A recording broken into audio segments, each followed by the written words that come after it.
يا رب أسألك التقى في كل حال. نحمده ونصلي على رسوله الكريم اما بعد اعوذ بالله من الشیطان الرجیم قل للمؤمنین یغضوا من ابصارهم.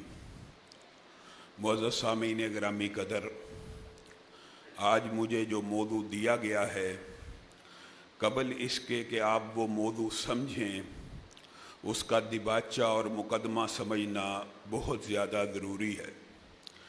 رمضان بہت سے دروس لے کے آتا ہے۔ رمضان کا جو بنیادی مقصد ہے وہ یہ ہے کہ میں اور آپ جہنم سے آزاد ہو جائیں، نیکیوں کے کئی کاموں کا ارادہ کریں، برائیوں سے رکنے کا ارادہ کریں۔ میں نے اور آپ نے آج جو گفتگو سمجھنی ہے، سننی ہے، آپ نے کوشش یہ کرنی ہے کہ اس گفتگو کو اپنے گھر کے اندر، اپنے علاقے کے اندر، اپنے معاشرے کے اندر لاگو کیا جائے۔ میں اور آپ عصر حاضر میں ایک بہت ہی بڑے گناہ میں مبتلا ہیں، کہنے والا بھی اور سب سننے والے، کوئی بھی اس سے مستثنا نہیں ہے الا ماشاء اللہ۔ وہ گناہ بہت ہی سنگین نوعیت کا ہے۔ اس کی سنگینی کا اندازہ ہمیں نبی کریم صلی اللہ علیہ وسلم کی ایک حدیث سے ہو سکتا ہے۔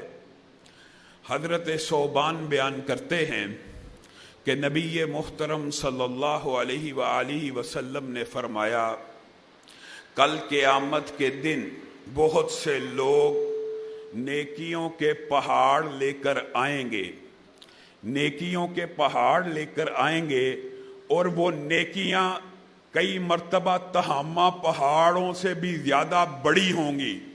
اس کا کیا مطلب ہے؟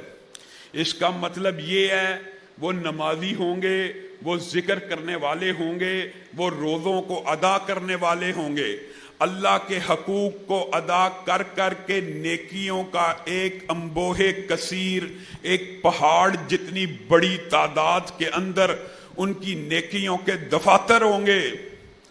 اور کل قیامت کے دن جس وقت ان کی نیکیوں کو تولا جائے گا، وہ پہاڑ جتنی بڑی نیکی اور ان گنت دفاتر اور ان گنت نیکیاں جب ان کو دائیں پلڑے میں ڈال دیا جائے گا، وہ پلڑا اتنا ہلکا ہوگا کہ پہاڑ جتنی نیکیوں کے سارے کا سارا وزن ایک تنکے کے برابر رہ جائے گا۔ بتائیے یہ کون بدقسمت لوگ ہوں گے؟ انہوں نے کون سا جرم کیا جس کی وجہ سے عبادت بھی کرتے رہے، نیکیاں بھی کرتے رہے، محنتیں بھی کرتے رہے، اپنی نیکیوں کو اکٹھا کر کے اپنے سامنے دیکھ رہے ہیں، لیکن جب تلنے کی باری آئی ہے اس نیکی کا وزن ہی کوئی نہیں ہے۔ مجھے اور آپ کو اس لمحے سے ڈر جانا چاہیے۔ اللہ کی قسم، وعید کی حدیثوں میں شاید ہی کوئی حدیث اتنی سخت ڈرانے والی ہو۔ ان بندوں کا صرف ایک جرم ہوگا جو حدیث میں بیان ہوا، ان بندوں کا صرف ایک ہی جرم ہوگا۔ میرے بھائیوں، آپ نے اور میں نے اپنے ضمیروں کو ٹٹولنا ہے۔ میری بہنیں، بیٹیاں، مائیں اپنے ضمیروں کو ٹٹولیں۔ آپ اپنے گھروں کے اندر جا کے اپنے گھروں کا جائزہ لیں۔ وہ برائی پتہ کیا ہوگی جس کی وجہ سے یہ ساری کی ساری نیکیاں ہلکی ہو جائیں گی؟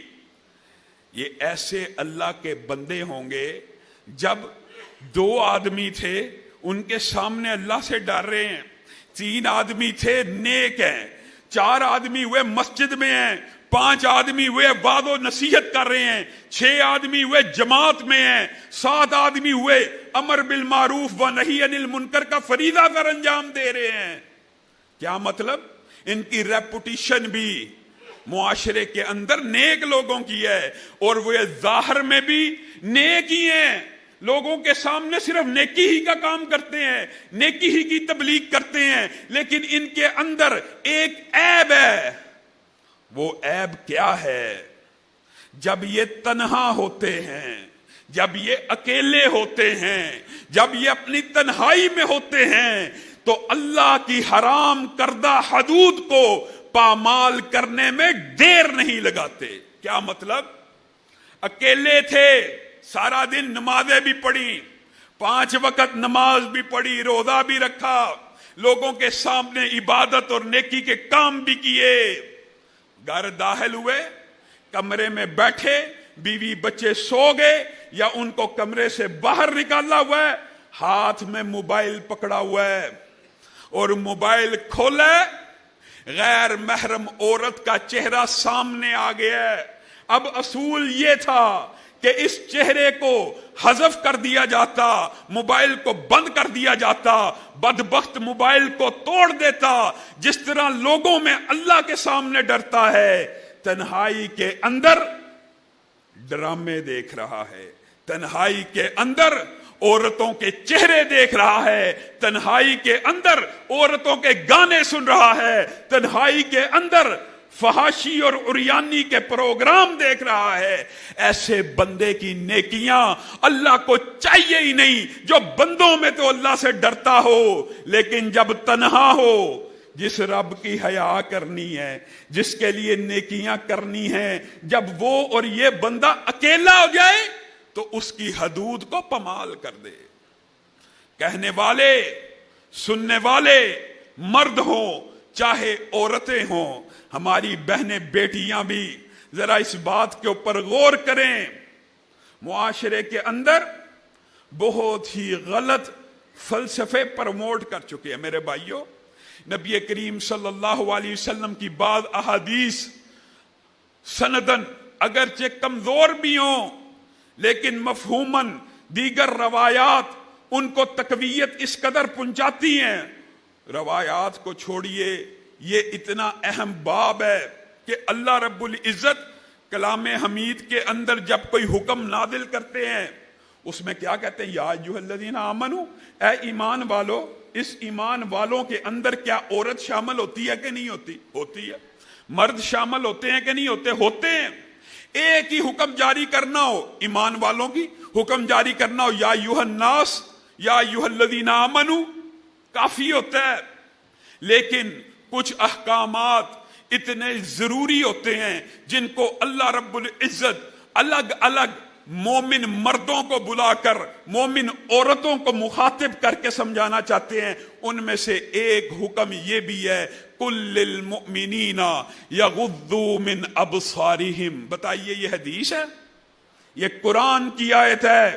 عصر حاضر کے اندر غامدی وغیرہ کے فتنے، شوشے متجددین، اصل میں مفکرین کا ایسا دور آ چکا ہے جنہوں نے آپ کے اور میرے ذہن میں الحاد کے فتنے کے ایسے بیج بوئے ہیں، ہمیں سمجھ ہی نہیں آتی۔ ہم سمجھتے ہیں ان کی باتوں میں آ کر کہ چہرے کا پردہ ہی نہیں ہے۔ آپ مجھے بتائیے، اللہ رب العزت نے کلام حمید کے اندر مومن مردوں کو الگ حکم دیا، اپنی نظروں کی حفاظت کرو، اور اس کے بعد اللہ رب العزت کیا کہہ رہا ہے؟ نظر کی حفاظت کرو تو ہی شرمگاہ کی بھی حفاظت ہو جائے گی۔ مفہوم یہی ہے کہ اپنی نظروں کو جھکاؤ گے تو شرمگاہوں کی حفاظت ہونا آسان ہو جائے گی۔ حکم اتنا شدید ہے، اللہ نے کہا کہیں مومن عورتیں اس بات سے غافل نہ ہو جائیں۔ قُل لِّلْمُؤْمِنَاتِ، الگ حکم کیا، یغضضن من ابصارہن، وہی الفاظ مومن عورتوں کے لیے بھی ہیں۔ ہمارے معاشرے میں فلسفہ پتہ کیا مشہور ہے؟ مرد تو غیر محرم عورت کو نہ دیکھے، لیکن عورت غیر محرم مرد کو دیکھی چلی جائے، دیکھی چلی جائے، کوئی حرج نہیں۔ گھر کے اندر عورتیں افطاری اور سحری کے وقت میں ڈرامہ دیکھ لیں، خامدوں کے دل کے اوپر بھی کوئی چوٹ نہیں پڑتی، بھائیوں کے دل کے اوپر بھی کوئی چوٹ نہیں لگتی، باپوں کے دل کے اوپر بھی کوئی چوٹ نہیں لگتی۔ اچھا بیٹی ہے، ڈرامے دیکھ رہی ہے، کوئی حرج نہیں۔ نبی کریم صلی اللہ علیہ وسلم کی بعض احادیث اس بات کی طرف اشارہ کرتی ہیں کہ جو کوئی بندہ غیر محرم عورت کو دیکھتا ہے، بہتر ہے کہ اس کی آنکھوں میں سیسا ڈال دیا جائے۔ یہ ابھی دیکھنے کی بات ہو رہی ہے، اور معاشرہ جس برائی میں مبتلا ہے اللہ رب العزت اس کے بارے میں ارشاد فرماتے ہیں لا تقربوا الزنا۔ کہاں پہ ہے قرآن پاک میں کہ زنا نہ کرو؟ کہاں پہ آیا ہے؟ اللہ رب العزت نے تو کلام حمید میں کہا ہے لا تقربوا الزنا، زنا کے قریب بھی مت جاؤ، انہ کان فاحشہ۔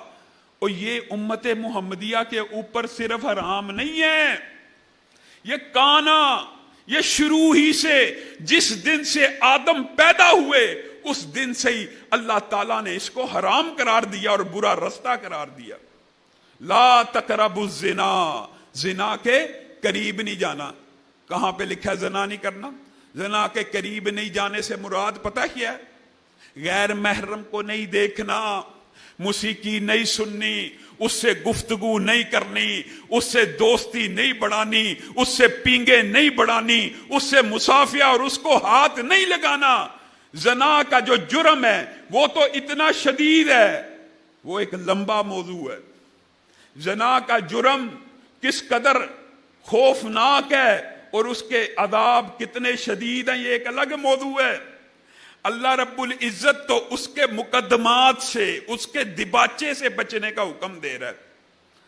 کوئی بندہ کسی غیر محرم کو چھو لے، صرف ہاتھ لگائے، میری بہنیں بیٹیاں، میرے نوجوان بیٹے ان حدیثوں کو غور سے سنیں۔ بعض لوگ کہیں گے جی حدیث کے اندر کلام ہے، کلام ہے بعض روایات کے اندر، لیکن اللہ کی قسم مفہوم کے اعتبار سے احادیث یہ ساری کی ساری درست ہیں، کیونکہ قرآن پاک کی تائید اور دیگر احادیث ان کو شواہد فراہم کرتی ہیں، جس کی وجہ سے یہ حدیثیں قابل حجت ہو جاتی ہیں۔ نبی کریم صلی اللہ علیہ وسلم آپ کو اور مجھے نصیحت کرتے ہوئے کہہ رہے ہیں کسی غیر محرم کو چھونے سے بہتر ہے کہ تم اپنے سر کے اوپر ایک کیل رکھو اور ہتھوڑی لے کر وہ کیل ٹھونک لو۔ آپ بتائیے کیا کیل دماغ پہ رکھنے کے بعد کوئی بندہ اس کو ٹھونک دے وہ زندہ بچ سکتا؟ نہیں بچ سکتا۔ اس حدیث کے اندر سے یہ مفہوم پوشیدہ ہے کہ اگر غیر محرم کو صرف چھونے والے کو اندازہ ہو جائے کہ یہ جرم کتنا سنگین اور کبھی ہے، وہ خودکشی کر لے لیکن اس کا دردناک عذاب اپنی جان پہ نہ لے، یعنی خودکشی کرنا پسند کر لے گا۔ جس قدر شدید عذاب اس کو آگے ملنا ہے، محدثین نے لکھا ہے اس عذاب کو دیکھ کر بندہ کہے گا کاش میں اپنے ہاتھوں کو کینچیوں سے کاٹ ڈالتا جو ہاتھ غیر محرم کو ٹچ ہوا۔ یہ زنا نہیں ہے، یہ صرف چھونے کی بات ہے۔ اور عجیب و غریب بات یہ ہے، یہ سارے کا سارا جو زنا کا مقدمہ اور دباچہ ہوتا ہے نا، یہ نظر بازی ہے۔ ائمہ نے اس کے بارے میں بڑی تفصیل سے لکھا ہے کہ یہ جو نظر ہوتی ہے نا، نگاہ ہوتی ہے، یہ انسان اصل میں اس کے ذریعے شکار کر رہا ہوتا ہے، اصل میں شکار کر رہا ہوتا ہے، لیکن یہ ایسا تیر ہوتا ہے، یہ ایسا شکار ہوتا ہے کہ چھوڑتا بھی انسان ہے اور زخمی بھی انسان ہوتا ہے۔ ہونا تو یہ چاہیے کہ نظر کا تیر چلا، زخمی اگلا ہو، متاثر دوسرا ہو۔ یہ ایسا تیر ہوتا ہے، کئی مرتبہ چلتا ہے انسان کو فاسق بنا دیتا ہے، کئی مرتبہ چلتا ہے فاجر بنا دیتا ہے، اور نعوذ باللہ اگر شیطان کا حملہ پورا ہو جائے تو صرف نظر کا تیر خود انسان کو کافر بنا دیتا ہے۔ صالح المؤذن صحیح سند کے ساتھ متعدد کتب کے اندر یہ واقعہ موجود ہے، مصر کا مشہور واقعہ ہے، آپ میں سے اکثر بھائیوں نے شاید سنا ہو۔ صالح المؤذن 18 برس اذان دیتا رہا 18 برس، ایک مسجد کے اندر پوری زندگی بتانے والا، نظر کو ہلکا سمجھنے والے. آج معاشرے میں نظر کا جو جرم ہے نا، نظر کا، نگاہوں کا، بد نظری کا، اس کو گناہ ہی نہیں سمجھا جاتا. ایسے ایسے سکالر ماشاءاللہ پیدا ہو گئے ہیں، ٹی ویوں کے اوپر بیٹھ کے جی چہرے کا پردہ ہی نہیں، جی چہرہ تو بس چہرہ تو دیکھ لیا، اس میں کوئی حرج ہی نہیں ہے. اس کے حوالے سے بھی چند باتیں کروں گا. صالح المؤذن اذان دینے کے لیے مسجد کی چھت پہ چڑھا، ساتھ عیسائی کا گھر ہے، اس کی بیٹی کو صحن میں دیکھا. اب حق کیا تھا، شریعت کا اصول کیا ہے کہ ایک نظر پڑ جائے، دوسری نظر مومن کو حکم ہے یغضوا من ابصارہم، اپنی نظر کو جھکا لینا ہے، اپنی نظر کا پردہ کرنا ہے. اگر اگلا بے حجاب بھی کھڑا ہے، تیری نظر کو بے حیا بے حجاب نہیں ہونا. شریعت کا اصول عمل کر دیا جاتا، نظر پڑ گئی، نظر جھک جاتی، اللہ سے ڈر جاتی، فتنے کا کوئی اندیشہ نہیں. اس کے دل کے اندر حلاوت ایمان کی مٹھاس پیدا ہو جاتی ہے. جو اللہ کی حرام کردہ اشیاء کو دیکھنے سے رک جاتا ہے، اللہ اس کے بدلے میں اس کو ایسی لذت عطا کرتا ہے جو دیکھنے سے زیادہ بڑھ کے ہوتی ہے. لیکن ہم نے اور آپ نے کبھی تجربہ نہیں کیا. ہم دیکھتے ہیں اور نگاہ ٹک جاتی ہے. یہی کام صالح المؤذن سے ہوا. نظر پڑی، نظر کو جھک جانا چاہیے تھا، نظر چہرے کے اوپر ٹک گئی. اب مسجد سے اترا، اذان دینے والا تھا، دروازے کو کھٹکایا، پیغام نکاح لے کر ان کے گھر میں گیا کہ میں نکاح کرنا چاہتا ہوں، آپ کی بیٹی مجھے پسند آ گئی ہے. انہوں نے کہا ہم عیسائی ہیں، تو مسلمان ہے، ہمارا آپس میں جوڑ نہیں بنتا. اب نظر کا تیر چل چکا تھا، زخمی بھی خود ہو چکا تھا. کہتا آپ کی کیا شرط ہے، یہ کوئی فرق ہے، یہ کوئی فاصلہ ہے؟ اگر آپ اپنی بیٹی کا نکاح مجھ سے کر دیں گے تو میں عیسائیت کو قبول کر لوں گا. بتائیے، ایک نظر کی وجہ سے اس نے ادھر بیٹھے بیٹھے یہ کہا اگر میں عیسائیت قبول کروں آپ کو یہ نکاح منظور ہے. انہوں نے کہا ہمیں یہ نکاح اس شرط پہ منظور ہے. اس بچے نے کہا میں عیسائیت کو قبول کرتا ہوں. یہ لفظ کہنے کے بعد قضائے حاجت کے لیے 2-3 قدم سیڑھیوں پہ رکھے، ادھر ملک الموت آ گیا. ابھی 18 سال کی ریاضت ایک نظر کے تیر نے ایسی ضائع کی. ادھر عیسائی ہونے کا اعلان کیا، ادھر سے ملک الموت آ گیا اور روح کو قبض کر کے لے گیا. آپ اور میں اس کو بڑا ہلکا فتنہ سمجھتے ہیں. چہرے کا پردہ ہی نہیں. اور بھائیو، چہرہ ہی حسن کا مرکز ہے، چہرہ ہی نگاہوں کا مرکز ہے، چہرہ ہی سب سے خوبصورت چیز ہے جس کے ساتھ انسان اٹریکٹ ہوتا ہے. اور اگر بات تھوڑی کھلی کروں تو اس کے علاوہ مرد و عورت میں جو کوئی بھی خوبیاں ہوتی ہیں وہ تقریباً یکساں ہوتی ہیں. صرف چہرہ سب سے زیادہ مزین اور متفرق ہوتا ہے. اس کے اندر خوبصورتی میں بہت تنوع ہے، باقی ہر چیز میں وہ تنوع نہیں پایا جاتا. چہرے کا پردہ ہی نہیں. اور میرے بھائیوں، صرف 2-3 مثالیں، وقت کم ہے، آپ نے یاد کر لینی ہے. آج کے بعد کوئی گامدی، اس کا چیلا یہ آ کے بکواس کرے کہ اسلام میں چہرے کا پردہ نہیں ہے، آپ نے اس کے سامنے یہ حدیثیں اور قرآن کی آیتیں رکھنی ہیں. آپ بتلائیے، سب کو پتہ ہے، سب کو الحمدللہ. آپ کو پتہ ہے نا، نبی کریم صلی اللہ علیہ وسلم نے کہا جو بندہ منگنی کرنا چاہے، کسی عورت سے نکاح کرنا چاہے، اس کو اجازت ہے کہ وہ اس کو دیکھ لے. پتہ سب کو پتہ ہے. آپ بتائیے نبی کریم صلی اللہ علیہ وسلم نے کیا چیز دیکھنے کی اجازت دی ہے؟ نعوذ باللہ. گامدی صاحب، کیا نبی محترم نے عورت کو برہنہ دیکھنے کی اجازت دی ہے یا اس کا چہرہ دیکھنے کی اجازت دی ہے؟ آپ بتائیے، خود عقل اور منطق سے فیصلہ کیجئے. نبی کریم صلی اللہ علیہ وسلم جس منگیتر کو دیکھنے کی اجازت دے رہے ہیں، کیا معاذ اللہ اس کو برہنہ دیکھنے کی اجازت دے رہے ہیں یا اس کا چہرہ دیکھنے کی اجازت دے رہے ہیں؟ آئیے قرآن پاک کے الفاظ کے اوپر غور کیجئے. ان عورتوں کے اوپر کوئی گناہ نہیں. کن عورتوں کے اوپر جو بوڑھی ہو جائیں, جن کے حیض کے یا ایام مخصوصہ آنے بند ہو جائیں. ان یضعن ثیابہن. آپ نے اس آیت کا ترجمہ دنیا کے اندر جس مرضی مفکر سے کروا لیں, جس مرضی منکر حدیث سے کرا لیں, جو عورت اس کے ایام مخصوصہ بند ہو جائیں یا اس کے اندر نکاح کی رغبت نہ رہے, ان یضعن ثیابہن, وہ اپنے کپڑوں کو اتار دے. جائیے ترجمہ کروائیے. معاذ اللہ, معاذ اللہ.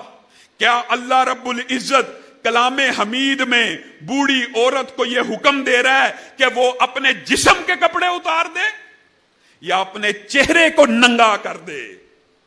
آپ بتلائیے, کیا یہ ممکن ہے؟ اور اللہ تعالیٰ ساتھ یہ بھی کہہ رہا ہے اس بوڑھی عورت کو, اور اگر تو چہرے کا پردہ نہ اٹھائے, چہرے کو ننگا نہ کرے, چہرے سے کپڑا نہ اتارے, تو تیرے حق میں بہتر ہے. جو 60-70 سال کی بوڑھی عورت ہے, اس کو اگر اللہ کلام حمید میں یہ حکم دے رہا ہے کہ تو پھر بھی چہرہ ڈانپی رکھ, تیرے لیے بہتر ہے, تو یہ جو 16, 17, 18 سے لے کر 30, 40 سال کی عمر کی عورتیں ہیں, ان کو یہ اجازت مل سکتی ہے کہ یہ ننگا چہرہ کر کے پھریں؟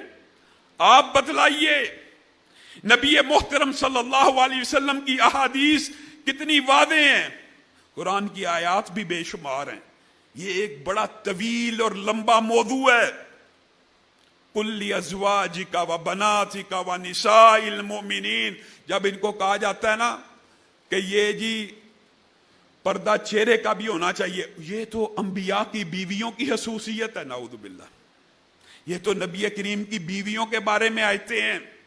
آپ بتائیے, امہات المومنین کے ساتھ کسی امتی کا نکاح ہو سکتا تھا؟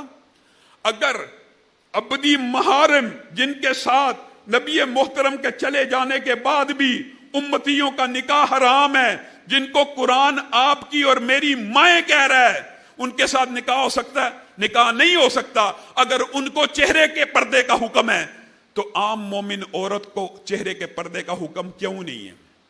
اور یہ سارا کا سارا جھگڑا اللہ نے کلام حمید کے اندر خود حل فرما دی ہے. کل ازواجک و بناتک و نساء المؤمنین. آپ بتائیے, یہ نساء المؤمنین نبی کی بیوی ہیں؟ ہر مومن عورت کے اوپر اللہ نے یہ حکم نازل کیا ہے, یدنین علیہن من جلابیبہن, کہ گھر سے نکلیں تو ایسا جلباب پہن کے نکلیں کہ سر کی چوٹی سے لے کر انگوٹھے کے ناخن تک کوئی جسم کا حصہ نظر مت آئے. مفسرین کا اجماع ہے, اتفاق ہے, جلباب ایسے پردے کو کہتے. ابن عباس نے لکھا, تابعین نے لکھا, صحابہ نے لکھا, جلباب عرب میں ایسے لباس کو کہتے ہیں جو سر سے لے کر پاؤں تک لٹکا ہوا ہو اور اس کے اندر ایک آنکھ نظر آتی ہو, دو آنکھیں بھی نظر نہ آئیں, کہ دونوں آنکھوں کے اندر بھی توازن کا حسن پایا جاتا ہے. دو آنکھیں بھی متوازن نظر آتی ہیں, دو آنکھوں کے اندر بھی اٹریکشن اور کشش موجود ہوتی ہے. اس لیے اللہ نے یہ سارے مغالطے ختم کرنے کے لیے ہماری بہنوں بیٹیوں کے لیے یہ حکم نازل کیا, وہ گھر سے نکلیں تو جلباب پہن کے نکلیں. یہ چہرے کا پردہ ہی نہیں. یہ عجیب و غریب معاشرے کے اندر فلسفہ. اور یہ دوسرا فلسفہ پتہ کیا, مرد تو نہیں دیکھے گا جو آپ کے سامنے رکھا, عورت دیکھ سکتی ہے. کس نے کہا ہے؟ وہ جی غامدی صاحب نے کہا, حضرت عائشہ جو ہیں وہ جہاد کی ٹریننگ دیکھ رہی تھی ایک دن. اور میرے بھائیوں, یہ کیسا فتنہ معاشرے کے اندر لوگ پھیلانا چاہتے ہیں. جہاد کی ٹریننگ, جنگ کی ٹریننگ, اسلام کے لیے جد و جہد کرنے کے مراحل کے اندر کچھ اسلامی اصول ساقط ہو جاتے ہیں. جہاد کے اندر عورتیں مردوں کو مرہم پٹی بھی کر سکتی ہے, مسلمان مریض بیمار ہو جائے، خون میں لت پت ہو، ابھی آپ باہر نکلیں، کوئی عورت کا ایکسیڈنٹ ہوا ہو، جہاد کو چھوڑیں، حالت اضطرار کی بات کر لیں، عورت پڑی ہے زخمی حالت میں اور آپ کہیں جی ہم نے اس کو ہاتھ نہیں لگانا، گناہ میں، اس ٹائم اس کو اٹھا کر اسپتال میں پہنچانا ہی ثواب کا کام ہے۔ یہ اور حالتیں ہیں۔ آئیے کس طرح ثابت ہوتی ہے یہ بات؟